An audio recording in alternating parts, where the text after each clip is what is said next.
नमस्कार, मेरा नाम कुमार गौतम है और आप देख रहे हैं इस वक्त न्यूज बाइस्कोप। और हम खड़े हैं राजधानी पटना के उस गांधी मैदान में, उस ऐतिहासिक गांधी मैदान में जहां आंदोलन के लिए जाना जाता है। और आंदोलन ऐसा नहीं, आंदोलन ऐसा जो पूरे देश के इतिहास में सत्ता भी पलट देता है।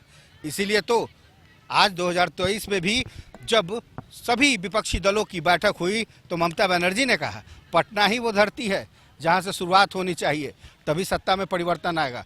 तो आइए हम अतीत के उस आईने में चलते हैं और बताते हैं आपको कि पटना के इस ऐतिहासिक धरती से कितने आंदोलन हुए हैं और सबसे बड़ा आंदोलन कौन सा है।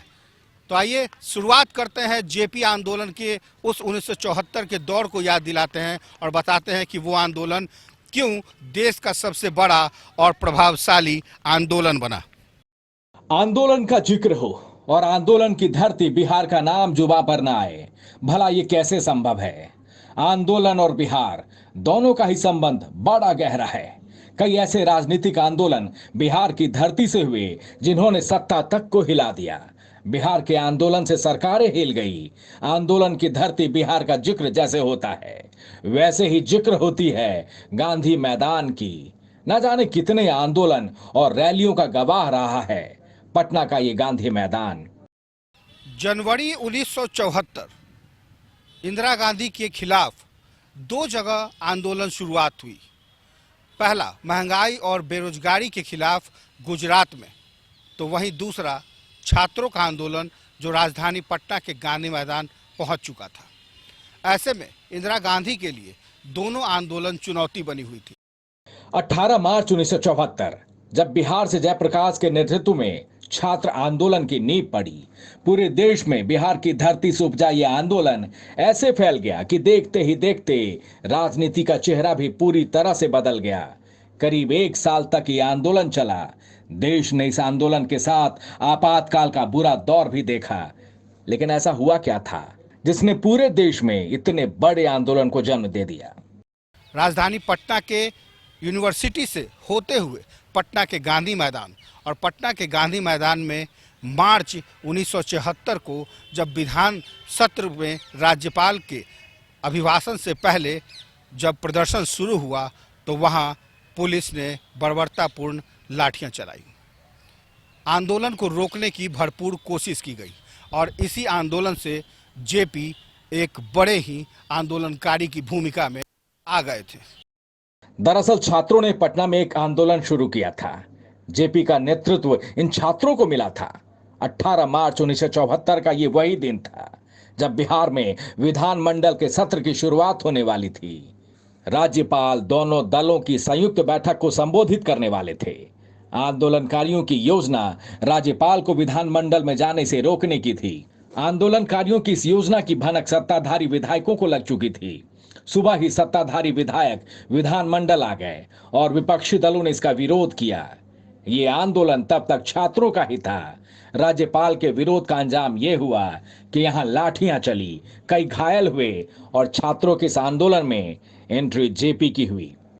अब आंदोलन को आगे कैसे ले जाया जाए, ये एक बड़ी समस्या सामने आई। तो छात्रों का जो समूह था वो जेपी से मिला। आपको बताएं कि जेपी उसके पहले फरवरी में, मार्च में ये प्रदर्शन हुआ था। जेपी फरवरी में हमको जहाँ तक याद है कि व्हीलर सीनेट हॉल में एक यूथ फॉर डेमोक्रेसी करके उन्होंने भाषण दिया था। और यूथ फॉर डेमोक्रेसी करके भाषण केवल यहाँ ही नहीं दिया था बल्कि मुजफ्फरपुर में भी हुआ था, कई जगहों पर हुआ था। और जेपी को ऐसा लग रहा था कि अब जो परिवर्तन आगे होगा समाज में वो युवाओं के बल पर ही होगा। और हम लोगों को दिखा भी कि बड़े पैमाने पर छात्र आंदोलन जो है, जब जेपी आ गए उसमें, तो वो एक तरह से जन आंदोलन में तब्दील हो गया। मैंने 18 मार्च तो छात्र आंदोलन था, लेकिन जयप्रकाश जी के नेतृत्व में आने के बाद वो एक व्यापक जन आंदोलन में तब्दील हो गया। छात्रों के आंदोलन ने संपूर्ण क्रांति का रूप ले लिया, लेकिन नेतृत्व संभालते ही जेपी ने साफ लहजे में आंदोलनकारियों को कह दिया कि भाई इस आंदोलन में कोई भी ऐसा शख्स शामिल ना हो जो किसी पार्टी से ताल्लुकात रखते हों। जेपी की बात मानने वाले संपूर्ण क्रांति में साथ आए और कई लोग जेपी की नसीहत के बाद अलग हो गए। इसके बाद जेपी ने शासन महंगाई को लेकर इंदिरा गांधी को पत्र लिखा और जेपी के इस पत्र से राजनीतिक जगत में हंगामा मच गया, क्योंकि देश में पहली बार किसी ने सीधे सीधे इंदिरा गांधी के खिलाफ आवाज उठाई थी। फिर गांधी मैदान में 5 जून 1974 को जेपी ने इंदिरा गांधी के खिलाफ संपूर्ण क्रांति का नारा दिया। जेपी के इस आंदोलन से इंदिरा गांधी के नीचे से सत्ता की जमीन खिसकने लगी और आखिरकार 15 जून 1975 को देश में इमरजेंसी लग गई। लेकिन यह आसान नहीं था। इमरजेंसी लागू हो गया था, लेकिन इमरजेंसी को चला पाना इंदिरा जी के लिए बहुत कठिन था। जिस तरह की पार्टी कांग्रेस थी या जो आज़ादी के आंदोलन की पृष्ठभूमि थी, 70-70 के दशक में तो आज़ादी के सेनानी जो है थे जिंदा थे उस समय ना, तो वो तो सब देख रहे थे। तो फिर इमरजेंसी हटा, 77 में जीते, तो वो पूरा का चुनाव इमरजेंसी जो आ गया, तो संपूर्ण क्रांति का जो पूरा आंदोलन का जो लॉन्ग टर्म जो उद्देश्य था वो थोड़ा ठिठक गया। और उसके बाद फिर सत्ता परिवर्तन हुआ और उसके बाद फिर पूरी की पूरी सत्ता की जो दिशा है वो जिधर गई, उससे आज हम कह सकते हैं कि जिस दिशा में हम लोगों का उद्देश्य था, जो जेपी का उद्देश्य था, जो संपूर्ण क्रांति का उद्देश्य था, उस दिशा में हम आगे नहीं बढ़ पाए। उस दिशा में जो आगे बढ़ना चाहिए था उतना नहीं बढ़ पाए। लेकिन एक चीज हुआ है, आप देखिएगा जनता के अंदर जागरूकता बढ़ी है, लोकतंत्र के प्रति, सामाजिक न्याय के प्रति जागरूकता बढ़ी है, जनता के अंदर राजनीतिक चेतना बढ़ी है। 25 जून 1975 को आधी रात को देश में लागू हुई इमरजेंसी 21 मार्च 1977 तक रही। आपातकाल में जेपी की अगुवाई में पूरा विपक्ष एक हो गया। जेपी की लड़ाई निर्णायक मुकाम तक पहुंची। इंदिरा को सिंहासन छोड़ना पड़ा। 1977 में चुनाव हुए और इस चुनाव में कांग्रेस की बुरी तरह से हार हुई। आजादी के 30 साल के बाद देश में पहली बार गैर कांग्रेसी सरकार बनी। अपने खिलाफ जन आंदोलन और जेपी के तेवर से घबराई इंदिरा गांधी ने 25 जून 1975 को इमरजेंसी की घोषणा कर दी। विरोध कर रहे नेताओं को गिरफ्तार कर लिया गया, जिसकी संख्या तकरीबन 600 के आसपास थी। इंदिरा गांधी ने 1977 में आपातकाल को खत्म करते हुए आम चुनाव की घोषणा कर दी और